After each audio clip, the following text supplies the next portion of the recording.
బావా ఉన్న పలంగా నువ్వు పట్నం పోవడం అవసరమా?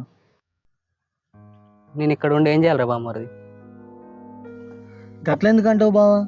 నీకు ఇదేం తక్కువైంది? అరెకరాల పొలం ఉన్నది నీకు. ఊళ్ళో మనం వ్యవసాయం చేసుకుంటే ఇక్కడే ఉంటే రేపు ఎవరి ఇంటికన్నా పెళ్లి సూపులకు పోవాలన్నా పిల్లగాడు ఏం చెప్తాడని అడుగుతారు. వ్యవసాయం అని చెప్తే కనీసం వాళ్ళ ఇంటి ముంగట్టు కూడా రానివ్వర్రా ఈ జనాలు. గట్లెందుకు అనుకుంటావు బావా? నేను చెప్పేది నిజమే రా బామ్మరిది. ఊర్లో ఎంత భూమి ఉన్నా కూడా ఏదో ఒక జాబ్ చేసుకుంటుండాలి ఈ జనాలకు. అంతెందుకురా, మా అక్కే ఊళ్ళో భూమి ఉన్నా కూడా హైదరాబాద్లో జాబ్ వేసి అతనికి ఇచ్చి చేసినాం.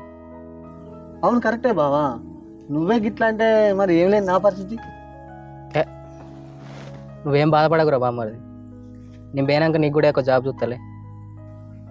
జరా ఏసీలో కూర్చొని పని చేసే జాబ్ చూడు బావా. ఆశ కద్దుండాలి, నీకింత సిగ్గుండాలిరా.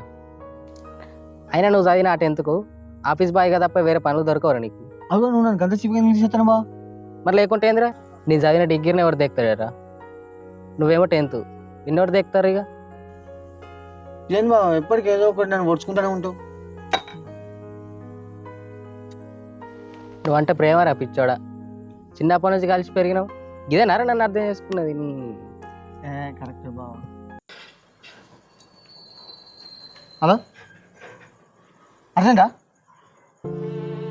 రేయ్ రేయ్, ఇసొంటాలని తెలిసారా నేను ఊరు వదిలిపెట్టి వెళ్ళిపోతాను.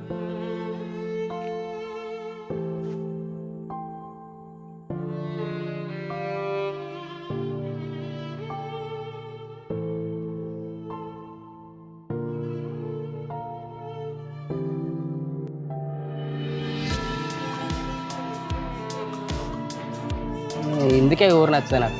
మళ్ళీసారి ఊరి మీద అడిగే పెట్టదు.